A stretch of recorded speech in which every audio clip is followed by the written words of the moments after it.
Entonces, la autora de la semana es Rosa Luxemburgo, y es bastante interesante que Rosa Luxemburgo se incluya en un curso de historia del pensamiento económico.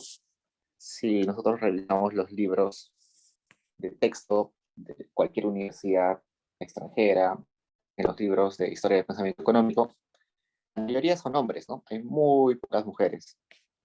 Eh, y Rosa Luxemburgo es una de las pocas que aparece de vez en cuando en esos textos. Evidentemente es por algo histórico, ¿no? La academia estaba como bastante solamente restringida a los hombres, la educación estaba restringida a los hombres, lo cual felizmente ha cambiado con el tiempo. A pesar de eso, Rosa Luxemburgo en su tiempo tuvo bastante realce, sobre todo en difusión de las ideas de Marx y en hacer algunos complementos de la teoría de Marx. Sobre todo que Marx era un poco complicado siempre. Entonces Rosa Luxemburgo como que lo simplificaba y complementaba varias cosas que quedaban sueltas.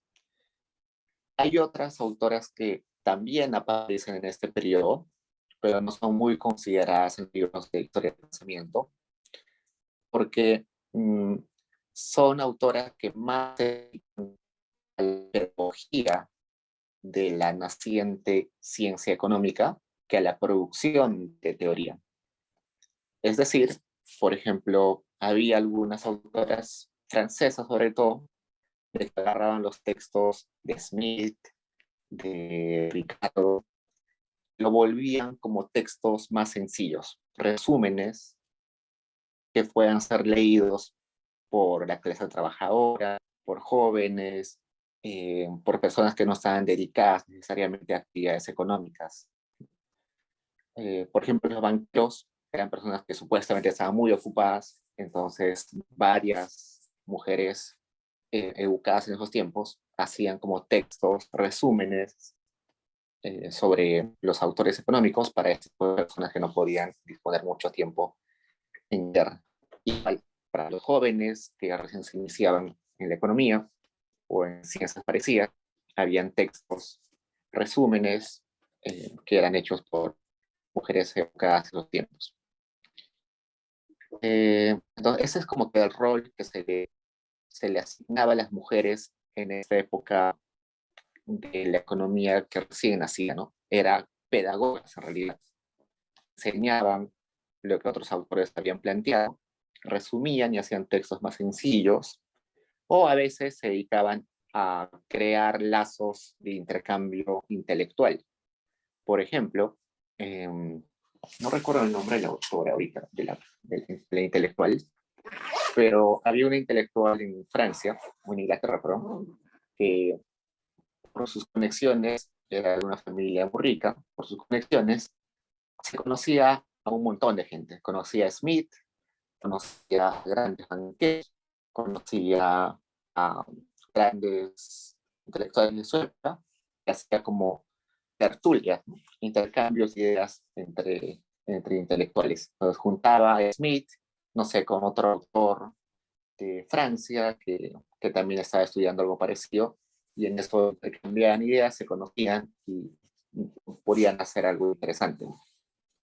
Pero esa es básicamente que se le asignaba a las mujeres en esta época.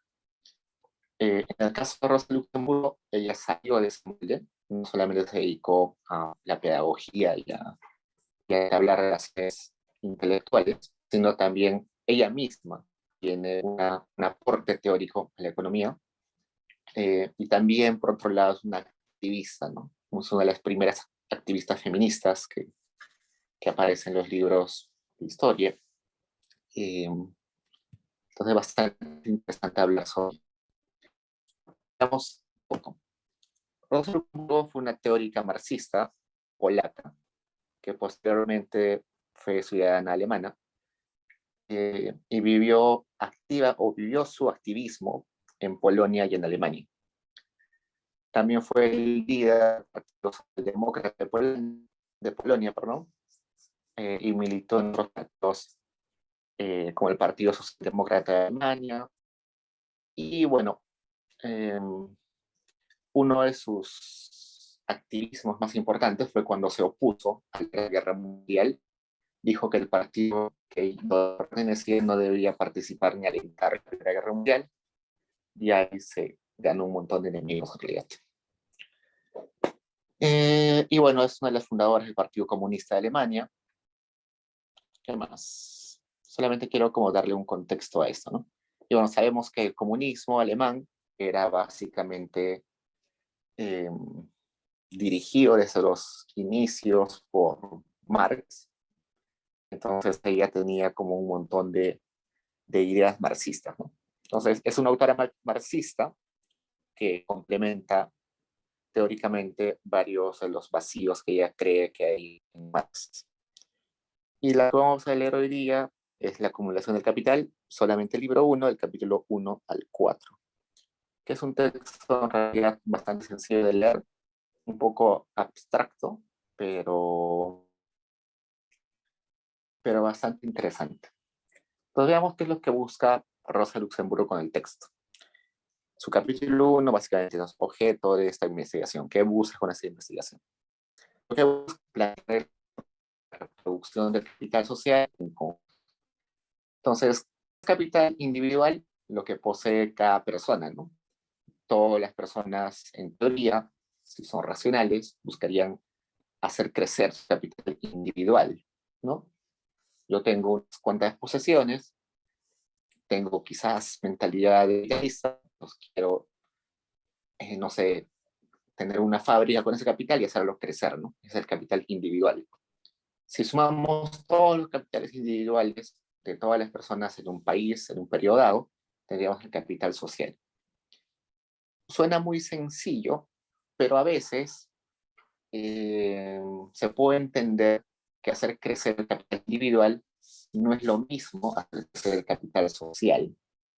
O hacer crecer el capital social no implica que el capital individual esté creciendo de forma uniforme. No, pongamos un ejemplo simplemente. Supongamos que hay una economía donde la actividad productiva depende de que mi éxito como empresario dependa de la quiebra de de las demás empresas competidoras mías. Entonces, que aumente mi capital individual implica que el capital individual de mi competencia se reduzca. Entonces, por un lado hay ganadores, por otro lado perdedores. Si se suma, puede ser una suma cero, ¿no? Se netean.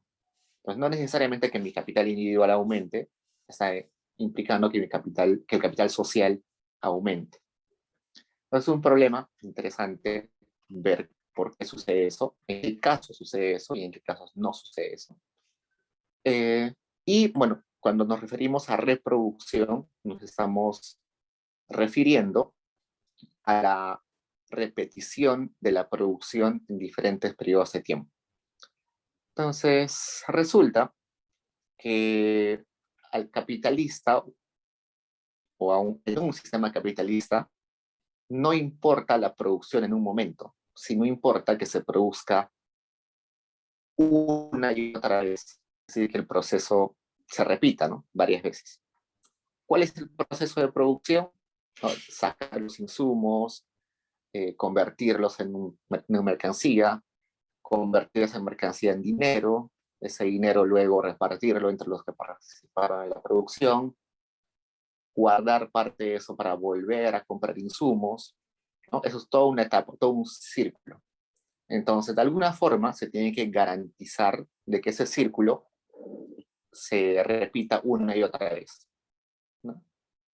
Puede suceder que no, ¿no? Puede suceder que no, no sé, supongamos que yo soy un agricultor, produzco trigo, eh, y por alguna razón, al final del periodo, no tengo la ganancia suficiente, me consumo todo lo que he ganado, bueno, he vendido mi trigo, he tenido dinero a cambio del trigo, pero no me queda suficiente dinero para comprar semillas para el siguiente año.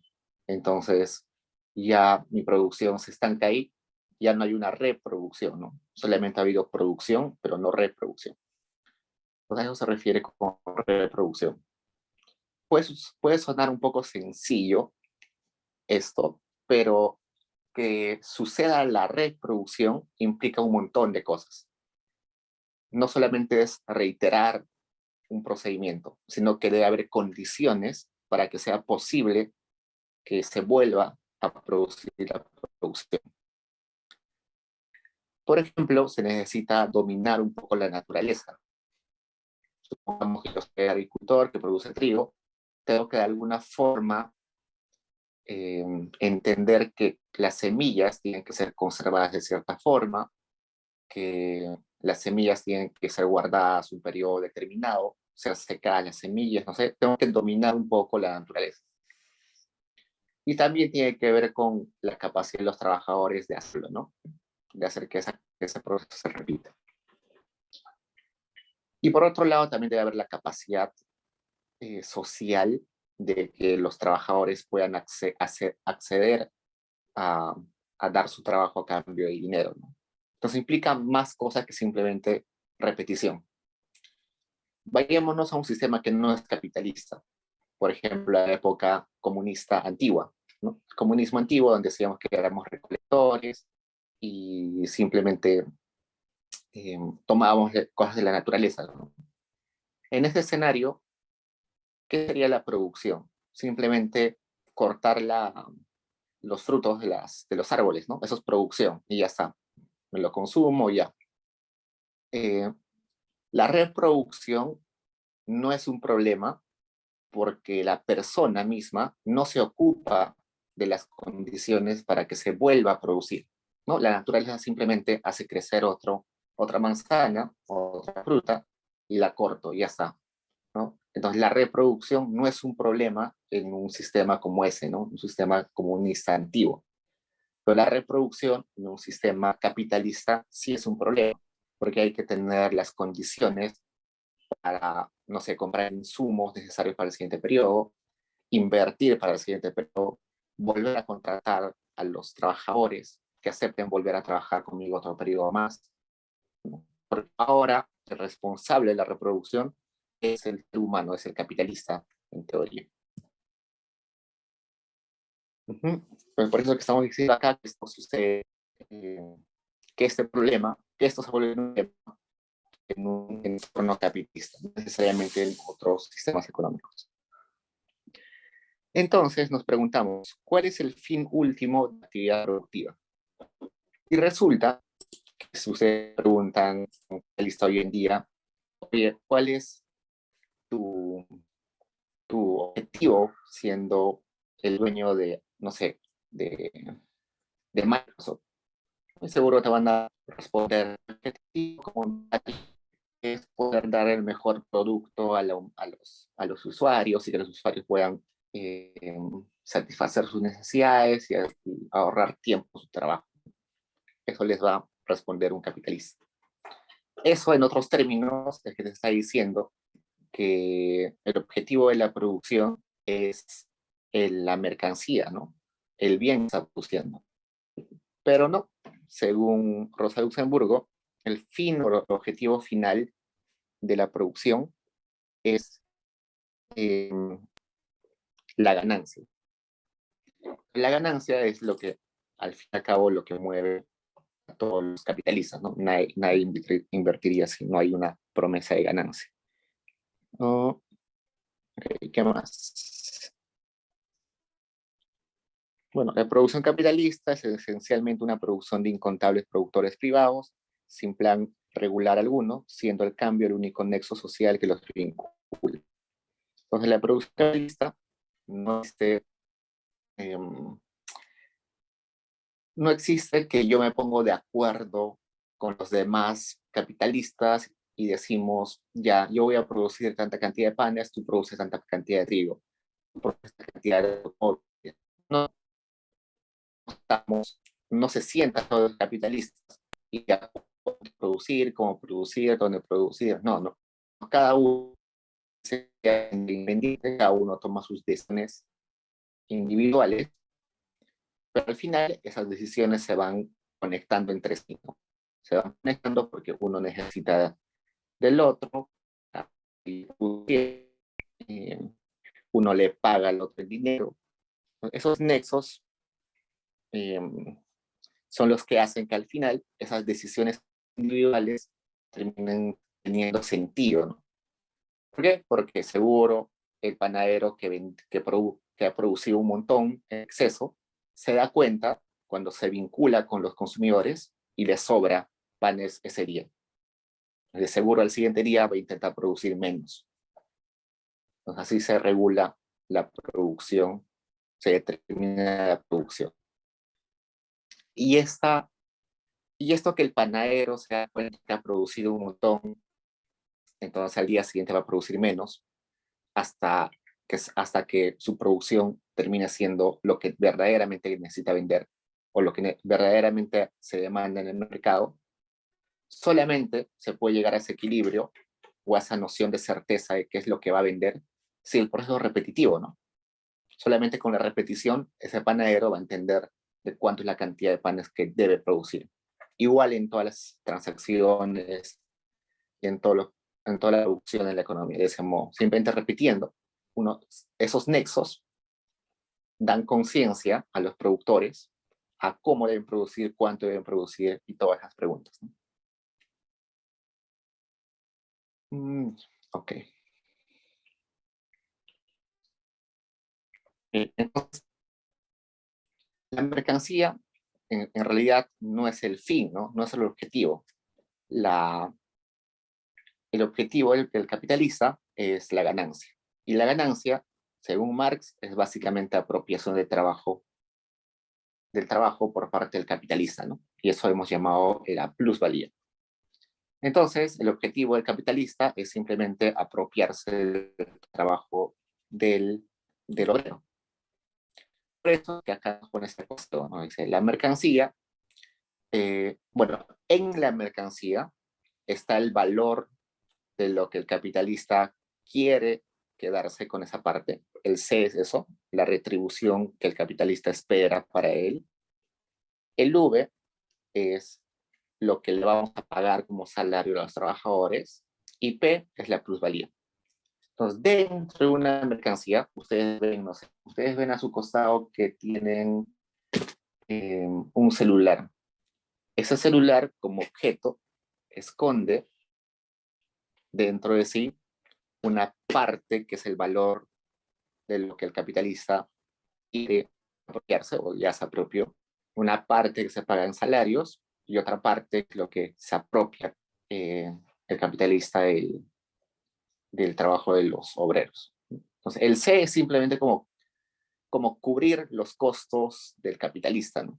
Cubrir el costo del capital, el costo acceder a ese capital. Que sí es como una ganancia, no es un robo, ¿no? En teoría no es un robo, simplemente lo que el capitalista espera mínimamente recibir para cubrir su decisión de invertir, ¿no? No sé, puede ser su costo de oportunidad, puede ser la tasa de interés que le costó eh, prestarse el dinero para hacer esta empresa y producir mercancías. El V es básicamente salario, le dije, y P es la plusvalía. Ok, entonces le dijimos esto, okay, pero que dentro de la mercancía estén esos valores no implica que el capitalista pueda acceder directamente a la plusvalía, ¿no? Porque el trabajo está dentro de la mercancía. ¿Cómo el capitalista puede acceder a la plusvalía? Convirtiendo la mercancía en dinero. Entonces, recién cuando la mercancía se vende y se transforma en dinero, el capitalista puede desagregar esos tres valores que estaban intrínsecos en la mercancía. Recién ahí es cuando el capitalista puede sacar esa plusvalía y apropiársela. Mientras esté en la mercancía y no en el valor de la mercancía, en el dinero que se da por la mercancía, no se puede apropiar del todo. Medio abstracto, a algunos les parecerá obvio, pero eso es lo que se trata de teorizar con Rosa Luxemburgo. A ver, entonces, ¿qué es lo que mueve al sistema capitalista? Básicamente conseguir plusvalía. Pero no solamente conseguir plusvalía en un momento, sino apropiarse de la plusvalía en todos los periodos que exista, es decir, una y otra vez. Y no solamente eso, sino que cada vez que pasa el tiempo, apropiarse de más plusvalía. Si hoy me apropié de 100 horas de trabajo, mañana voy a apropiar de 1000 horas de trabajo.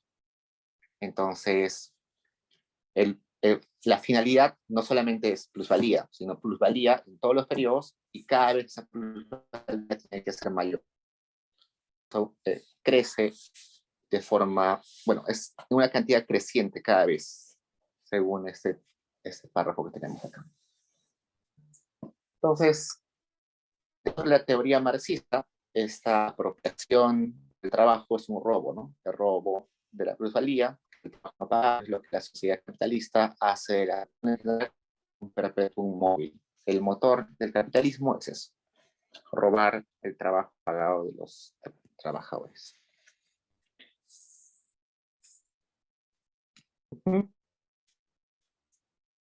Y nuestro capitalista, con esa plusvalía, la va a acumular, ¿no?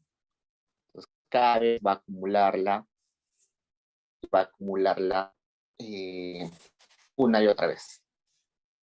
Pero el problema es el siguiente. Okay. Con esto es con lo que se queda nuestro capitalista, ¿no? Con este P. Y este P lo va a guardar, no sé, en su cuenta bancaria, nuestro capitalista, en su cuenta bancaria se lo guarda este P. Pasa otro periodo, entonces el capitalista invierte la misma cantidad, paga el mismo salario V y se vuelve a apropiar de una cantidad P. ¿No? Así otra vez. El siguiente periodo invierte un C, paga un salario y se vuelve a apropiar de un P. ¿No?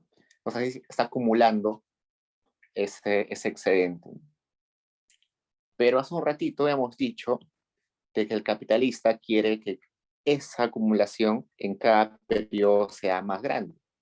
Pero en esta ecuación estamos diciendo que su cuenta bancaria del capitalista está aumentando constantemente cada periodo.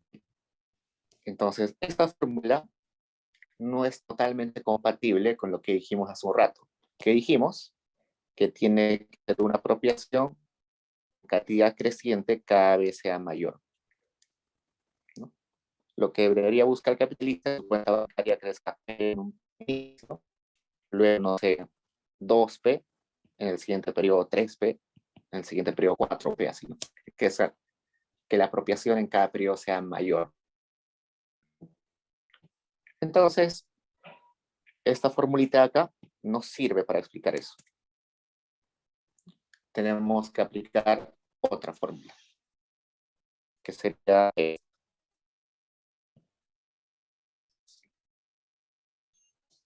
es un poco lento la pantalla, pero esa es la fórmula. C más V más P entre X más P'. Entonces, ¿qué nos está diciendo esa ecuación? Es que la acumulación tiene que ser una acumulación ampliada por una reproducción cada vez más grande. En otras palabras, un ejemplo, ya. Yo soy el productor de trigo que produce 1000 toneladas de trigo al año. 1000 toneladas. Entonces, al final del año yo me quedo con una plusvalía de 10, ¿cierto? De 10 toneladas. Un equivalente de plusvalía en 10 toneladas de trigo. Entonces, eso yo lo tengo que, para el siguiente periodo, en el periodo tercero, en el periodo 1, tengo que invertirlo. Parte de eso, digamos, 5%, la mitad, acá. Entonces, en el siguiente periodo voy a utilizar eso como insumo para producir no 1000 toneladas, sino más de 1000 toneladas. 1010 toneladas. Luego, seguro voy a tener un excedente más grande. Digamos, voy a tener un excedente de 11 toneladas. El equivalente de plusvalía que me estoy apropiando es el mismo valor de 11 toneladas, digamos. Entonces, de eso, una parte la voy a utilizar para hacer crecer mi producción en el siguiente periodo. Para que mi producción ahora sea 1020, digamos.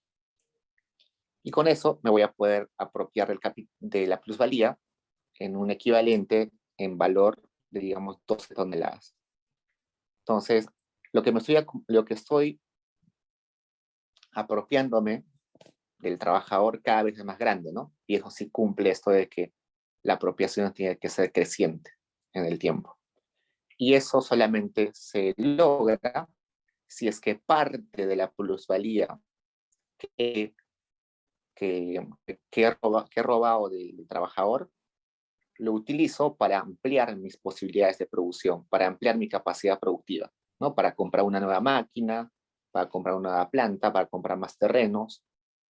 Entonces, a eso lo que le va a llamar Marx o Rosa Luxemburgo la reproducción ampliada. No es una reproducción simple. La reproducción simple era esta, ¿no? Cada periodo yo producía lo mismo y producía lo mismo, lo que me apropiaba del capital del trabajador era siempre P, la cantidad constante. Eso es una reproducción simple. Todos los periodos produzco 1000 toneladas de trigo y por tanto mi ganancia va a ser siempre la misma, mi apropiación de trabajo va a ser siempre la misma. Pero eso no satisface totalmente al capitalista, porque el capitalista quiere una acumulación que cada vez sea más grande, que crezca con mayor velocidad. Entonces, para eso, parte de la plusvalía se tiene que ir para invertir y la otra parte se tiene que ir para el gasto del capitalista, no sé, para su consumo. Entonces, esa es la diferencia entre reproducción simple y la reproducción amplia. Entonces, cuando hablamos de producción capitalista, no estamos hablando de producción de mercancías, sino estamos hablando de producción de plusvalía. Interesante, ¿no? Es producción de plusvalía.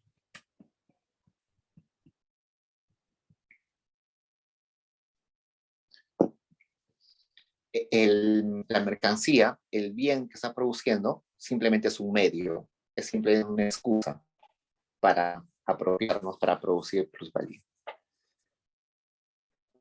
Ya, bueno, dice, por regla general, el aumento de la producción de plusvalía se logra invirtiendo más capital y eso se logra transformando en capital una parte de la plusvalía apropiada.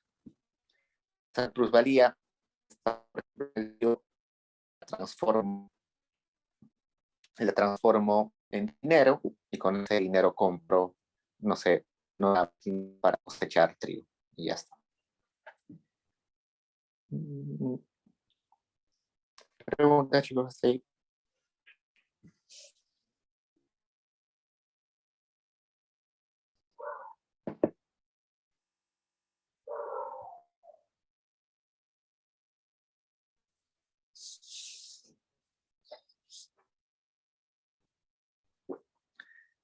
Y bueno, acá nos dice algunas condiciones para la acumulación.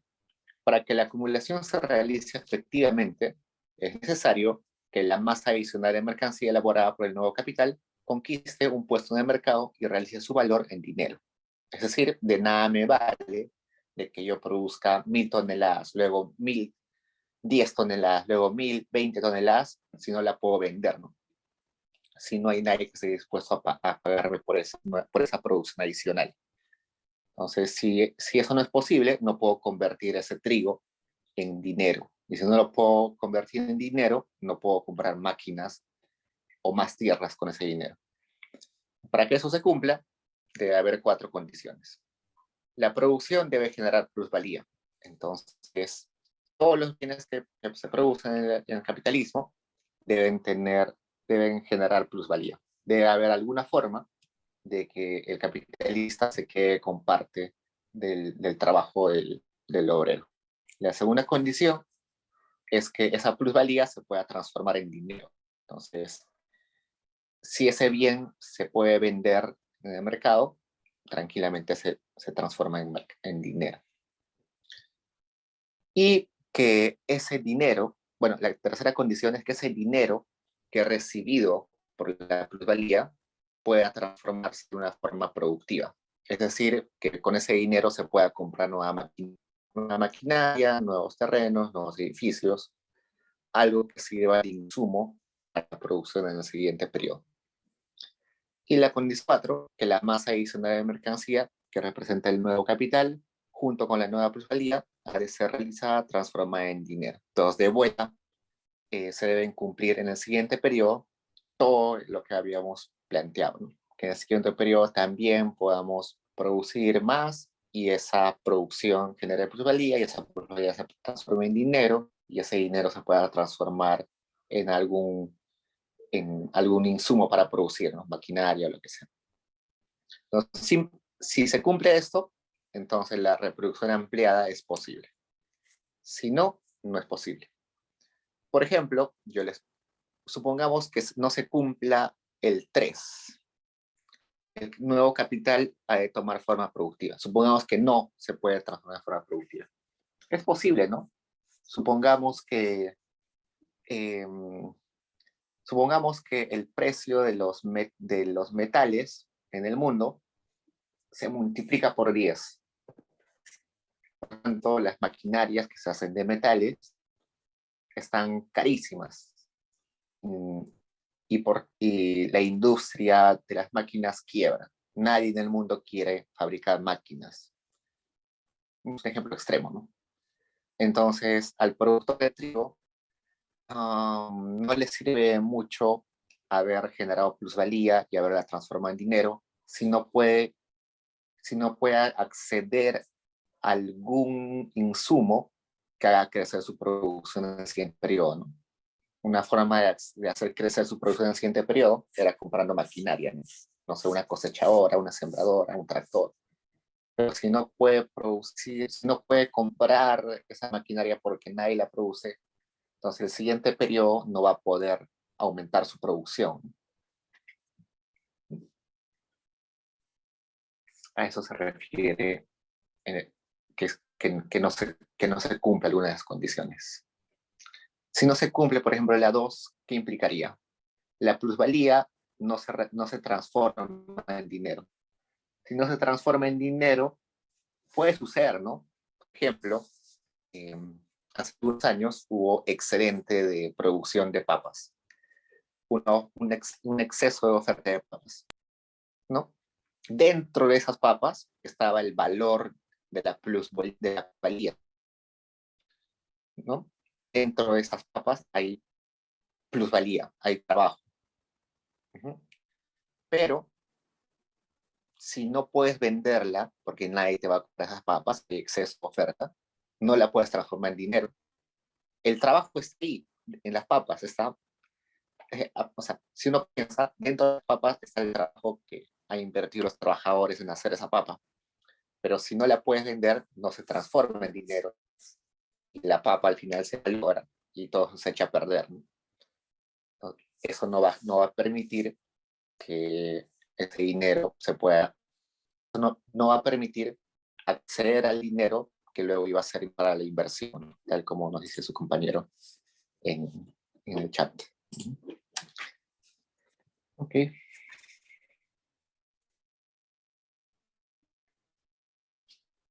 Sí, o sea, eso sucede muy frecuentemente, sobre todo en bienes perecibles, ¿no?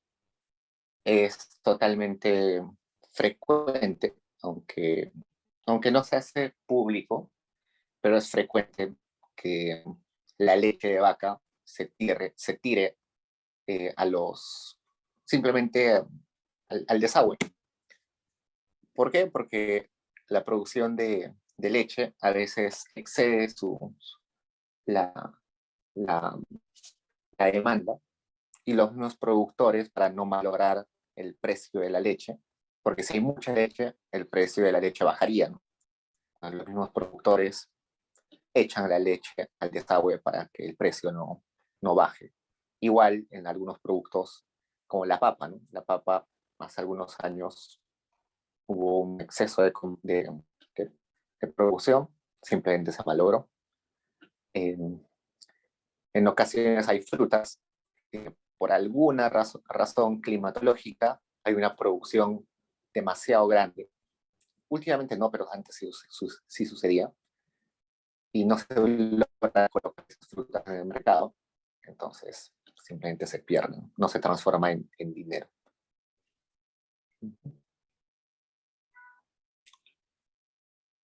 Bueno, también, por ejemplo, alguna vez conocí a un empresario que tenía una fábrica textil y esta fábrica textil producía un montón, pero hizo un diseño de un polo que en realidad nadie lo quería comprar porque el color era un poco fosforescente, horrible. Entonces, el polo los polos, o el lote de polos ya estaba producido. Dentro de esos polos ya estaba intrínseca el valor del trabajo de los obreros, pero simplemente porque las preferencias de los consumidores no querían adquirir ese tipo de polos, su stock estaba ahí plantado en el almacén por meses, entonces no podía transformarlo en dinero, ¿no? No puede suceder esas cosas. Capítulo 2, análisis del proceso de reproducción según Kesney y Adam Smith.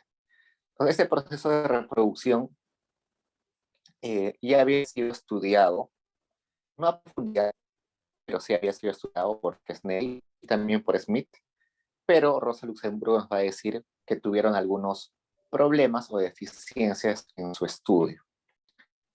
Ok, entonces veamos, por ejemplo. El capital total de la sociedad burguesa no puede ser explicado por el proceso de reproducción empleada individual, porque la reproducción por parte de una firma en competencia implica un descenso en la producción para otros.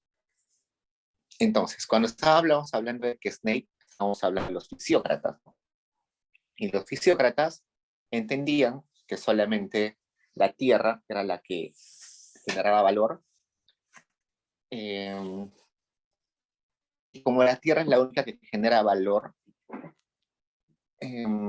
solamente la agricultura es la que genera valor. Entonces, para hacerse rico uno, en realidad la única forma es dedicarse a la agricultura. Pero la agricultura tiene una demanda bastante estable, ¿no? La gente come básicamente lo mismo siempre. Si a mí me suben el sueldo al doble, no voy a consumir el doble, ¿no? No voy a almorzar 2 veces. Voy a seguir comiendo lo mismo, ¿no?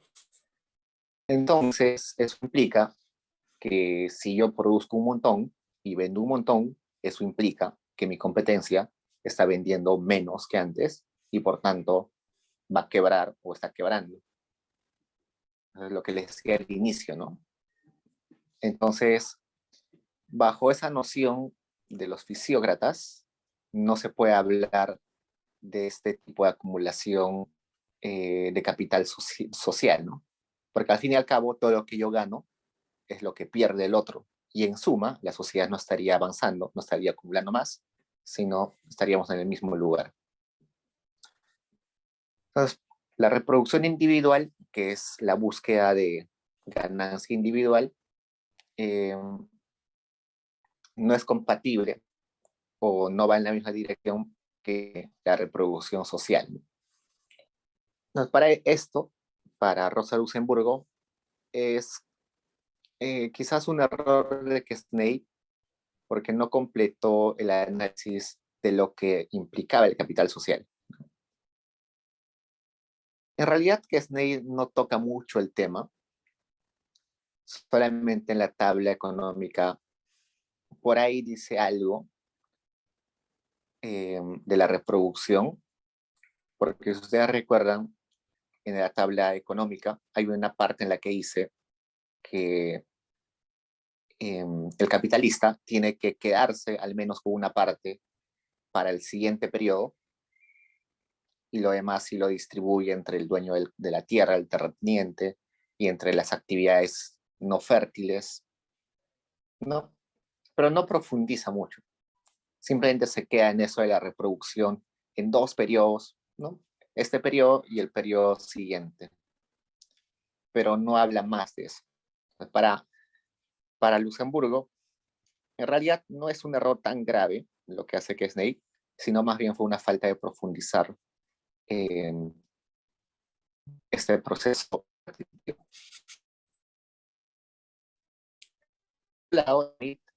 Hace un análisis más profundo, pero fracasa al considerarlo como simplemente dinero circulante y excluyendo la mercancía, y eso implica que la mercancía simplemente va a ser la suma de el valor de los salarios más la plusvalía, pero no considera el capital. ¿Y por qué no considera el capital? Porque para Smith no hay esta, esta diferenciación de capital circulante y capital fijo, pero el capital fijo lo toma como dado. Es decir, que el capital fijo ya está establecido. El capital circulante sí es como que puede ir variando, pero el capital fijo es como que ya tienes la planta de tal tamaño y ya está. Simplemente produce con eso. Pero no hay esta noción de que puede haber una reinversión en ese capital que derive de la venta o de la apropiación del plusvalor.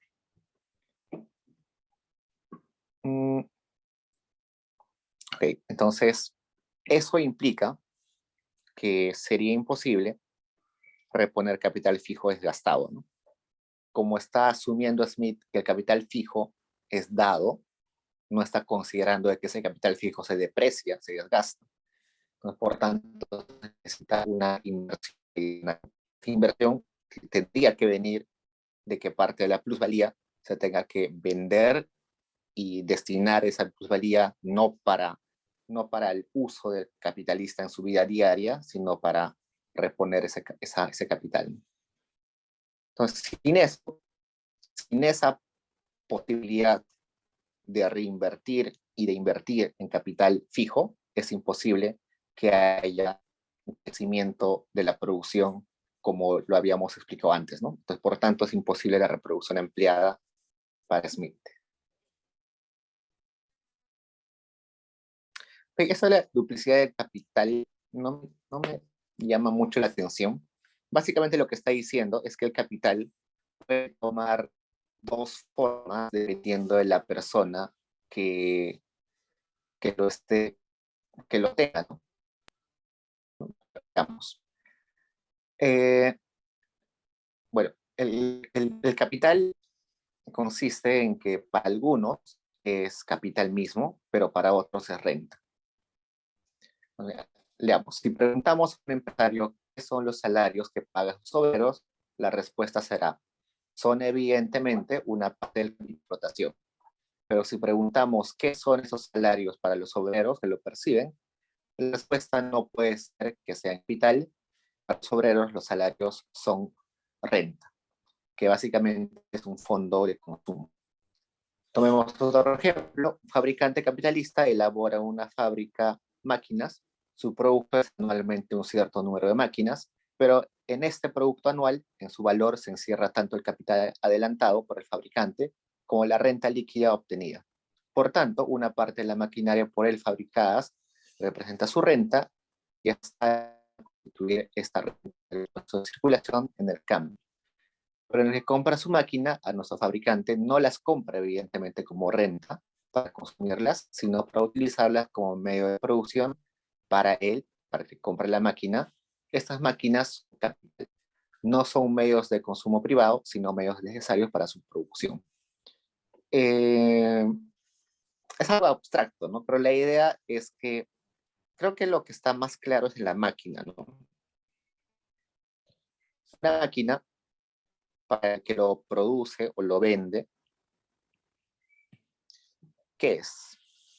Parte de esa máquina es renta, ¿no?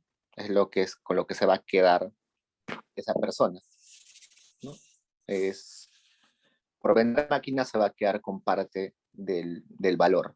Y por otro lado, otra parte va a ser lo lo que invirtió en producción, ¿no? Tuvo que pagar salarios, tuvo que poner alguna inversión inicial, es lo que esperaba, ¿no? Lo que esperaba ganar, ¿no? Acaba de estar salarios, todos los costos que están ahí, ¿no? Entonces, de alguna forma, parte de esa máquina que es renta. Esa renta va a servir para consumo de aquel que vende la máquina, ¿no? Pero la compra, toda la máquina va a ser capital. ¿Por qué? Porque el capital, por teoría, es todo aquel objeto que sirve para producir otros bienes. Esa duplicidad, ¿no? Por un lado renta para una persona y por otro lado es capital para otra.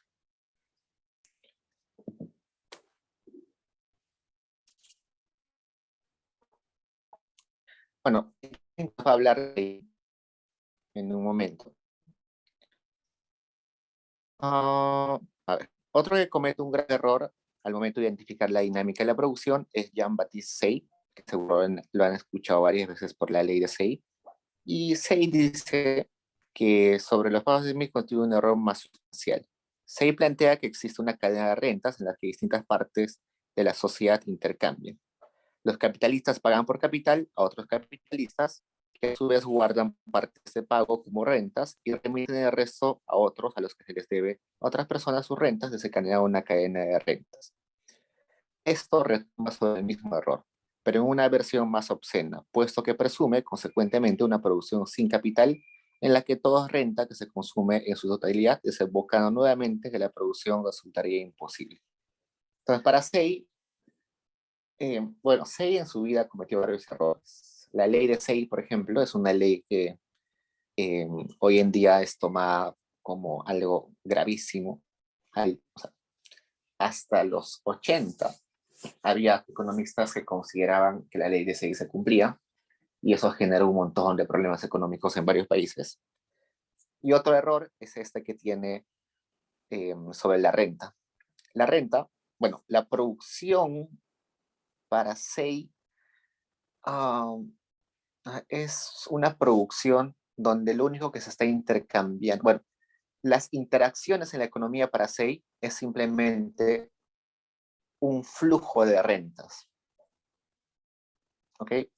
No sé, yo compro pan, entonces lo que estoy haciendo es mi renta, la estoy gastando en, en la panadería. Y en la panadería, el panadero va a recibir mi dinero y eso va a ser una renta que luego va a gastar para en otras cosas, no sé, en alimentos. Cuando gaste esa renta para el, no sé, para el dueño del restaurante, con el panadero va a ser otra renta. Entonces, como todo es renta, todo se consume. No hay nada que quede para invertir. Y si no queda nada que queda para invertir, el proceso de reproducción no se puede garantizar, ¿no? Porque todo lo que recibo me lo estoy gastando. Es una forma un poco extrema de entender la economía que hoy en día no tiene sentido, ¿no? Es difícil de entender qué se decía eso, pero hoy en día es totalmente absurdo.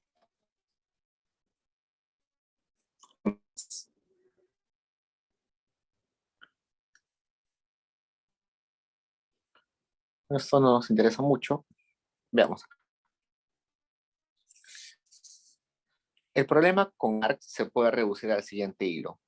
Todo valor se crea en el trabajo y todo este trabajo se divide en pagado y no pagado, conteniendo como valor a B más P. B es el salario, es decir, el trabajo que sí se le paga al trabajador, y P es el trabajo que no se le paga al trabajador, sino que se lo apropia el capitalista, ¿no? Lo que ignora, como explicó Marx, es que el trabajo no solo tiene la propiedad de crear valor sobre lo que se le ejerza, sino también de trasladar valor al trabajo pasado puesto en capital en mercancías presentes. Es decir, cuando un zapatero, bueno, un obrero que trabaja en una empresa zapatera está produciendo el zapato, no solamente está poniendo su trabajo en el zapato, sino está poniendo el trabajo que estaba guardado en las máquinas utilizadas en el zapato. Interesante, ¿no? Esta es la persona, hace un bien, como está participando en la producción de ese bien, está inyectando trabajo en ese bien. Pero para producir ese bien no es que lo hace todo él solito, sino que va a utilizar máquinas, herramientas, no sé, una máquina, acá una herramienta. Pero nosotros recordamos que las máquinas y herramientas son como depósitos de trabajo, ¿no? Cuando esa máquina se ha producido hace años, digamos, y para producir esa máquina hace años, tuvo que haber un obrero de que aplique trabajo para producir esa máquina. Entonces, es como si fuera trabajo guardado en el tiempo. Entonces, las máquinas, las herramientas, guardan trabajo del pasado para utilizarlas en el futuro. Entonces, cuando el trabajador está interactuando con esa máquina, el trabajo que está guardado en las máquinas se traslada al bien final, igual con las herramientas. Entonces, eso es lo que estaba ignorando Smith. Smith estaba considerando solamente que el trabajo de esa persona, la fuerza de trabajo de esa persona, está aplicando valor de trabajo al bien, pero no está considerando que también en su interacción con las máquinas, ese trabajador está ayudando a que ese trabajo guardado en las máquinas pase como valor al bien. Entonces, por ejemplo, ese pasaje nos dice, pero la mercancía elaborada en estas 10 horas representará un valor mayor que de la jornada de 10 horas. Contendrá además el valor de la harina, del desgaste del horno, del local de trabajo, combustibles, etc. En suma, todos los medios de producción necesarios para la panadería. El valor de la mercancía solo quedará expresado plenamente en salarios más plusvalía si lo baja en el aire, sin materias primas, sin instrumentos de trabajo, sin talleres. Pero como todo trabajo material presupone algún medio de producción, que es a su vez producto de un trabajo anterior, tiene que conseguir también el nuevo producto es este trabajo anterior. Entonces, esta idea de Smith tendría sentido si el trabajador eh, no necesitara nada para producir, ¿no? Lo hiciera así, sin ninguna ayuda, sin ni siquiera necesitar un lugar de trabajo. Simplemente nos dice ahí como si la producción se realizara en el aire, sin necesidad de maquinarias, herramientas, nada. Entonces, si nosotros verdaderamente queremos saber cómo se descompone el valor de la mercancía en B más P, debemos considerar que dentro de ese B también está el trabajo anterior, no solamente está el trabajo de, de hoy, ¿no? El trabajo ha sido aplicado en el pasado para producir las mercancías.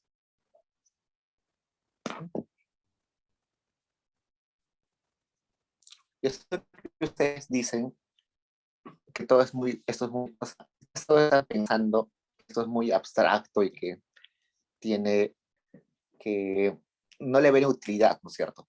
Yo entiendo que varios de ustedes estén diciendo, pero esto, ¿para qué es útil? Sí, inicialmente no les va a parecer útil, pero luego cuando vengan cursos siguientes van a ver que esto les va a dar para entender otros temas, porque de alguna forma les está dando una nueva visión de cómo entender las mercancías. Las mercancías ya no solamente son un conjunto de características, ¿no? Cuando yo pienso en un zapato, solamente pienso en las características del zapato. Si es negro, si es talla tal, si tiene tales franjas, si es de tal material, ¿no? Con esto, de lo que nos explica Marx, nos explica Rosa Luxemburgo, estamos como desentrañando qué implica esa bien. Entonces, no se desesperen si en algún momento creen que es o poco útil, ¿no? Pues, acá nos dice el carácter doble del trabajo productor de mercancías. Entonces, el trabajo tiene dos dimensiones. Una parte como trabajo útil, que es el trabajo concreto, el trabajo que ustedes ven en la vida diaria, ¿no? Por otro lado, el trabajo abstracto, que vamos a llamar socialmente necesario, que es el que crea valor. Entonces, usualmente, a este trabajo útil yo le llamo fuerza de trabajo.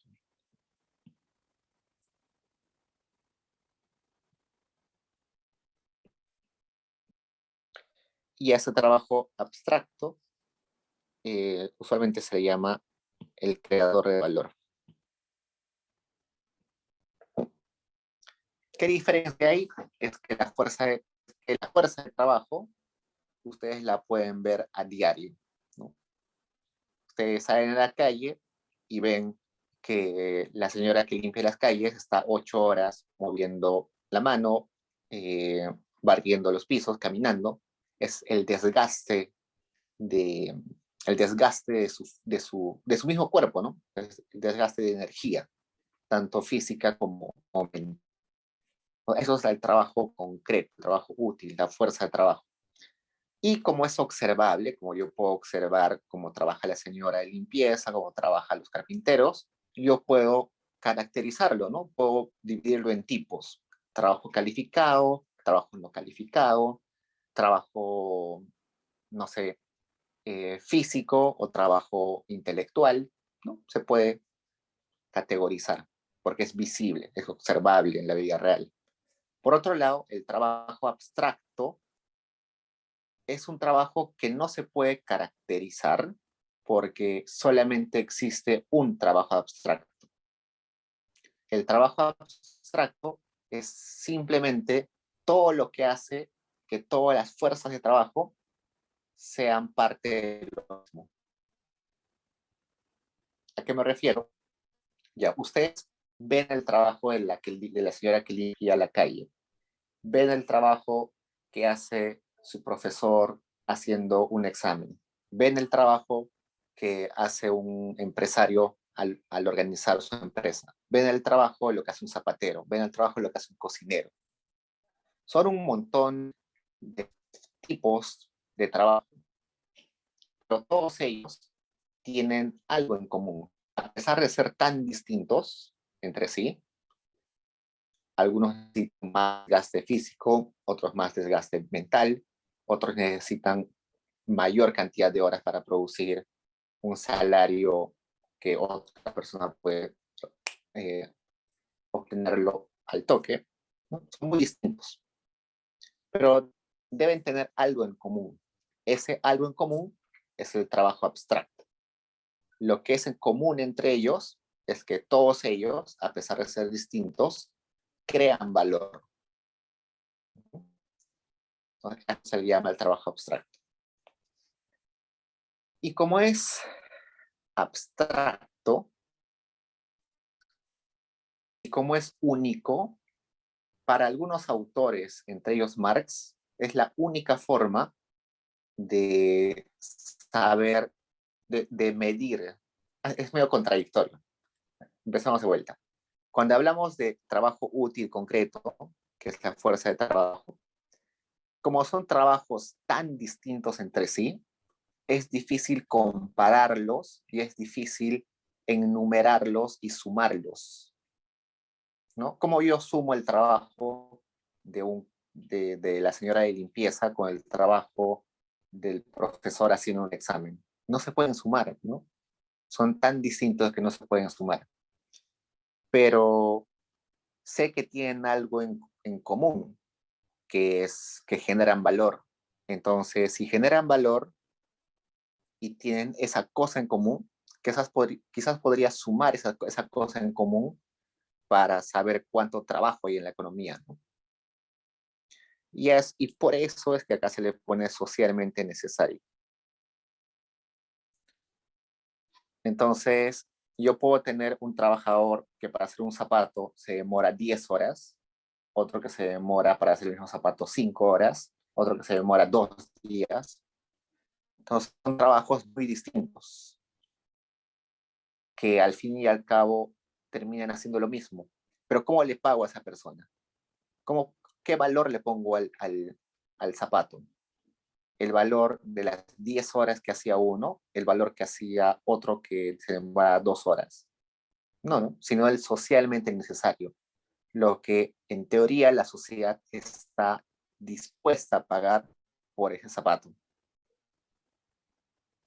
Entonces leamos un poquito acá lo que dicen. La primera corresponde, es decir, el trabajo útil, corresponde a aquello que siempre ha hecho el trabajo, trasladar valor al trabajo pasado contenido en los medios de producción utilizando la mercancía presente, ¿no? La segunda corresponde a la capacidad del trabajo de crear nuevo valor en su condición de socialmente necesario, dividiéndose en la economía burguesa en pagado y no pagado. Solo Marx, con el reconocimiento de ese doble carácter y no bajo la apelación de un instinto de cambio como hicieron Ricardo y Smith, pudo encontrar Marx el lugar del capital aparentemente inexistente en la producción de mercancías. Entonces, cuando hablamos de Ricardo y Smith, inclusive de algunos fisiócratas, todos ellos ponían como el foco en el trabajo, ¿no? Solamente en el trabajo. El capital era como algo ya adicional, pero no central en la producción. El trabajo era lo que daba valor a las cosas, y sí, tiene sentido. Marx también va a decir que el capital, perdón, que el trabajo da valor a las cosas, crea valor, pero el capital también es central en la producción. Es por eso que en economía hasta hoy en día, cuando hacemos un mueble de innovación, siempre aparece capital y trabajo, ¿no? Y ya no aparece tierra. En libros antiguos decía capital, no y tierra. ¿Por qué? Porque todavía tenemos una noción física también. La tierra era importante. En otros libros aparecía solamente trabajo. ¿Por qué? Porque se consideraba que el capital no tenía un rol central en la economía. Hoy en día, ya más adelantados en el desarrollo económico, consideramos que el capital y el trabajo son como los insumos de la producción más importantes y centrales. La tierra sigue siendo un insumo de producción, pero ya no es principal, es reemplazable, ya no tiene un rol fundamental.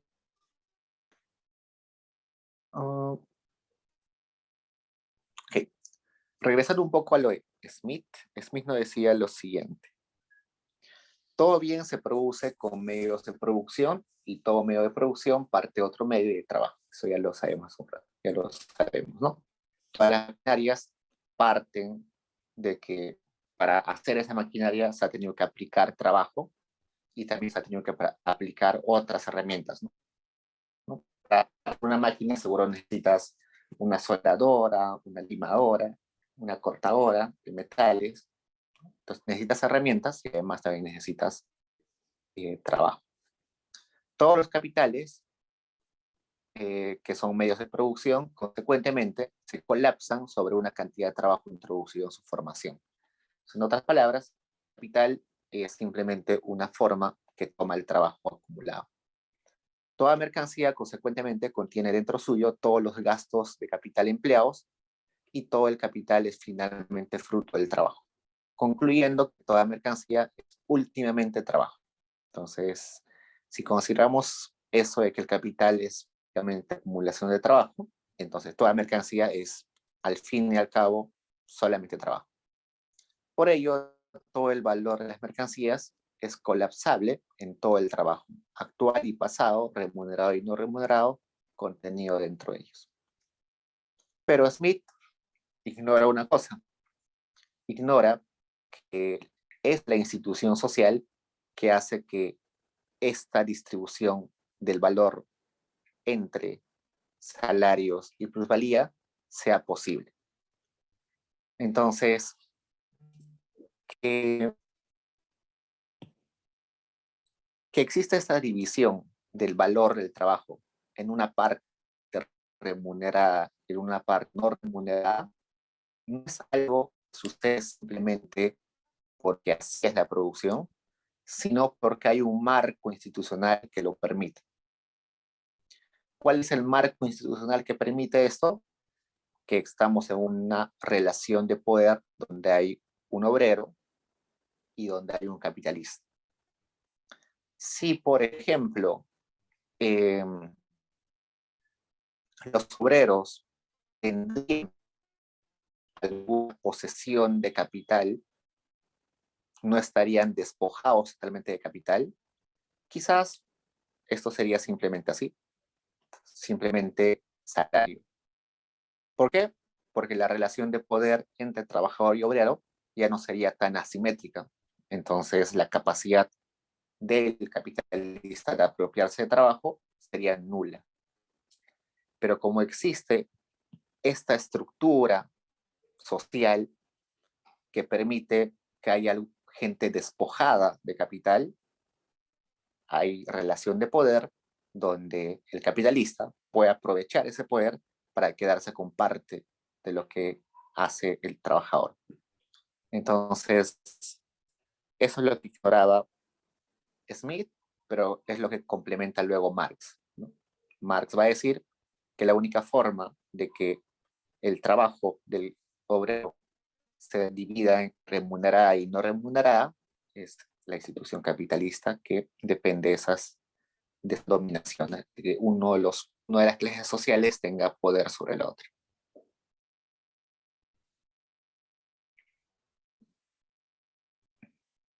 A ver, esto es muy importante. Este capítulo 4 es interesante porque cuando ustedes llevaron o van a llevar teoría del crecimiento, el primer modelo de crecimiento que van a ver es el modelo de crecimiento de Marx. Lo van a ver rápidamente, sucintamente, no van a profundizar en él, pero es interesante que un curso que se llame Teoría del Crecimiento y que es un curso o un tema que es básicamente neoliberal, porque es un curso que se dedica simplemente a hacer crecer el PBI, a ver cómo crece el PBI, cómo se hace más rico un país, termina empezando por un modelo de Marx. Entonces, la teoría del crecimiento lo que básicamente se pregunta es cómo hacer crecer el PBI nominal. Y el PBI nominal es simplemente el PBI, bueno, el PBI real, de verdad, el PBI real. PBI per cápita. Está en minúscula porque es per cápita. Si pondría en mayúscula sería el PBI agregado, ¿no? El PBI, la producción de todos los agentes. Pero si es minúscula es pues que es PBI entre la cantidad de población, ¿no? O sea, el PBI se ha considerado por muchos años, o el PBI per cápita, se ha considerado por muchos años como la medida de bienestar, ¿no? Como la producción bruta interna es la sumatoria de todo lo que se ha producido en un país en un periodo dado, es evidente que todo lo que se produce se tiene que vender y si se vende es ingreso para alguien. Entonces el PBI finalmente se convierte en ingreso y el ingreso entre la cantidad de población es el ingreso promedio en la sociedad y por eso es que se ha utilizado por mucho tiempo, se sigue utilizando por mucho tiempo como medida del bienestar, ¿no? Porque el bienestar depende del ingreso de las personas. Y ustedes seguro dicen, no, pero no es una medida de bienestar, pero hasta el momento se sigue utilizando porque es fácil de comunicar, ¿no? Es intuitivo. Tú le explicas a alguien que no tenga noción de economía y lo entiende al toque. Pero si ustedes se pueden explicar qué es la pobreza multidimensional, qué son las necesidades básicas insatisfechas, qué es el índice de pobreza, qué es el Gini, qué es la brecha de pobreza, qué más, la severidad de la pobreza. Son otros tipos o el IDH, que es el índice de desarrollo humano, todos estos también son indicadores de bienestar, al igual que el PIB per cápita, pero son más complejos de explicar. Por eso es que hasta hoy en día seguimos utilizando el PBI per cápita como proxy del bienestar, por su facilidad de comunicación. Entonces, el crecimiento, la teoría del crecimiento, se ocupa de ver qué determinantes o qué es lo que determina que el PBI de las economías crezca o decrezca. Y también se dedica a preguntarse de por qué el PBI de algunos países empieza muy similar y luego divergen. O por qué el PBI de algunos países empieza muy lejanos y luego se acercan. Eso se llama convergencia. Hay países que convergen, empiezan muy lejos, pero terminan muy cerca. Hay otros países que divergen, empiezan muy cerca, pero se van totalmente en direcciones opuestas. Entonces, eso es la pregunta de la teoría del crecimiento. Y bueno, la mayoría de teóricos dice que lo que determina el crecimiento es el ahorro en la economía, otros dicen que es la productividad, otros dicen que es la infraestructura, la capacidad de ahorro, como ya les dije, la innovación, la acumulación de conocimientos e ideas, mil cosas. Hay un montón de teorías sobre eso. No sé, la fortaleza del sistema financiero, la conectividad, mil cosas. Pero el primer modelo se preocupó sobre ello, no, no consciente, sino el texto de Marx no es que diga teoría de crecimiento, eh, sino que luego cuando la gente vio Marx se dio cuenta de eso, sí tenía que ver con crecimiento. Y es esto, la base de la reproducción social. Cómo la economía, cómo la producción de la economía tiene que repetirse una y otra vez, de modo de que el bienestar de las personas cada vez sea más grande, ¿no? Que el crecimiento de las personas, que el crecimiento de los ingresos de las personas cada vez sea más grande. Entonces, la única forma de saber, según Marx, eso es viendo cuánto se destina a los medios de producción y cuánto se destina a los medios de consumo. Se dice que la economía se producen dos tipos de bienes: bienes de producción y bienes de consumo. Entonces, por eso que acá tenemos medios de producción y de consumo. Y en cada uno de ellos se va a cumplir las ecuaciones que hemos visto hace un rato, ¿no? Esta ecuación, que sería 4.000 unidades monetarias, se van a reponer lo que el capitalista había invertido. 1.000 unidades se van para el salario pagado a los trabajadores y 1.000 se va a la plusvalía, que es el trabajo no remunerado. Esos son los medios de producción y por tanto el valor de estos es la suma, ¿no? 6.000. Y luego en los medios de consumo, pues, para producir, por ejemplo, alimentos, en su ejemplo pone que 2.000 se va a pagar lo que esperaba recibir el capitalista o lo que invirtió el capitalista, 500 en salarios, 500 en plusvalía que se apropia el capitalista. Entonces, un ejemplo, entonces la idea es cómo esto se va a repetir una y otra vez. Entonces, veamos un poco. La plusvalía representa la suma total de todas las plusvalías conseguidas por los capitalistas individuales. Hay una tendencia a rebajar lo mínimo fisiológico y social necesario para la existencia de los trabajadores. Esto es importante. Si consideramos que hay una tendencia a rebajar lo mínimo fisiológico y social necesario para la existencia de trabajadores, eso va a implicar que el consumo, los bienes de consumo, no crezca, lo que va a crecer son los bienes de producción, los bienes para producir. Entonces, lo que va a crecer en producción quizás va a ser las máquinas, pero los bienes de consumo, como la industria de alimentos, no va a ser la que crece. Eso es interesante, ¿no? Porque ya hay que pagar al trabajador, ¿no? Está ganando 1.000 soles, el capitalista con 1.000 soles, el trabajador inclusive satisface sus necesidades diarias, pero está ahorrando 200 soles. Está ahorrando 200 soles. Si yo a ese trabajador le ofrezco 800 soles, va a seguir queriendo trabajar conmigo, ¿no? Porque con 800 soles puede satisfacer sus necesidades diarias. Entonces, eso va a reducir de alguna forma el consumo, porque el ahorro se va a utilizar en el futuro como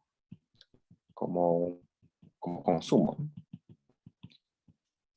Okay. Entonces, expresar en relación de valor lo que constituye la base no solo da la reproducción capitalista, sino la reproducción de toda la sociedad. Entonces, lo que va a suceder acá es que los medios de consumo no van a crecer tanto como los medios de producción. Eso lo que va a hacer es que la producción crezca, pero la renta de aquellos, o el ingreso de aquellos, pero la renta de los, ya, esta plusvalía que tenemos aquí, ustedes imagínense, okay, yo tengo la producción de medios de maquinarias y de alimentos, pongamos. Estamos en un periodo, ¿no? Este periodo que es periodo 1. Entonces, el que fabrica alimentos se da cuenta que puede aprovechar y guardarse 500 soles, que es la plusvalía. Esa plusvalía no lo va a invertir en el siguiente periodo en los medios de consumo, sino lo va a invertir en los medios de producción. Porque es más rentable, ¿no? La industria alimenticia no es tan rentable. Entonces, de modo que en el siguiente periodo, acá vamos a tener 4.500 más 1.000 más 1.000. Y bueno, estos 1.000 también se van a ir acá, ¿no? Supongamos, esos 1.000. Entonces acá sería 5.500 más 1.000. Entonces tendríamos 7.500. Entonces el crecimiento de una economía se va a basar básicamente en un aumento de la producción de bienes como maquinarias y edificios, no en las industrias alimenticias o en la agricultura, ¿no? Por otro lado, en el siguiente periodo acá no va a haber inversión, solamente va a haber 500, y acá de vuelta va a haber 500. O sea, acá va a haber simplemente 3.000. Va a haber como un estancamiento en esa industria y el único crecimiento posible va a ser en este. A eso se refiere. ¿Qué más?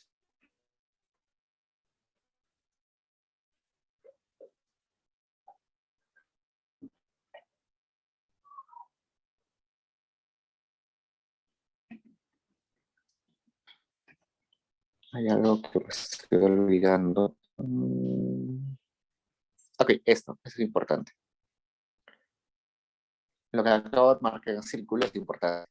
La reproducción simple en sí misma solo puede concebirse alternando periódicamente con la reproducción empleada.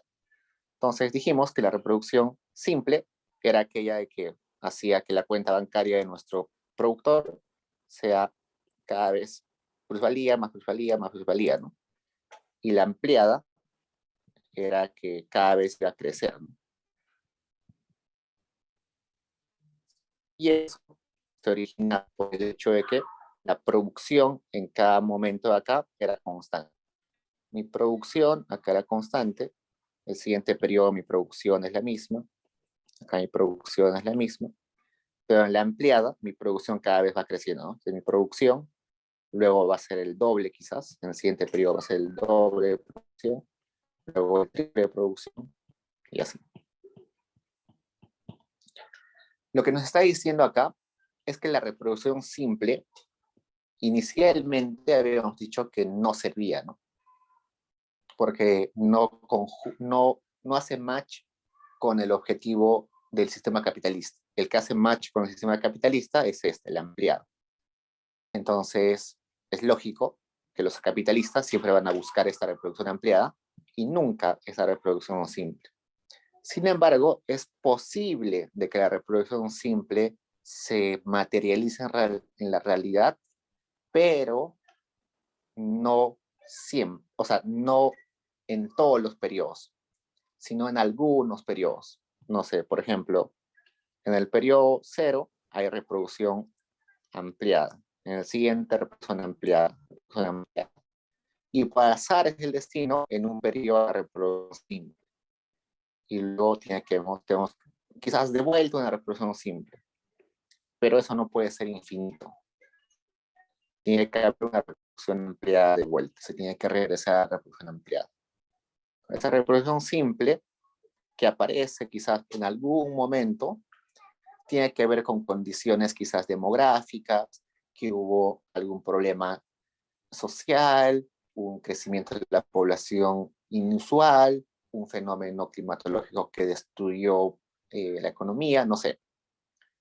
Pero con la reproducción simple, puramente simple, o sea, reproducción simple acá, siempre reproducción simple, eso no es compatible con un sistema capitalista. Eso nunca. Lo que buscaría es siempre eso, ¿no? Reproducción ampliada, reproducción ampliada, y siempre reproducción ampliada. Eso es lo compatible con el sistema capitalista. Rara vez puede suceder en verde, que si bien es cierto no es lo óptimo para el sistema capitalista, pero es aceptable para el sistema capitalista. A eso se refiere en esa frase. Pregunta, chicos.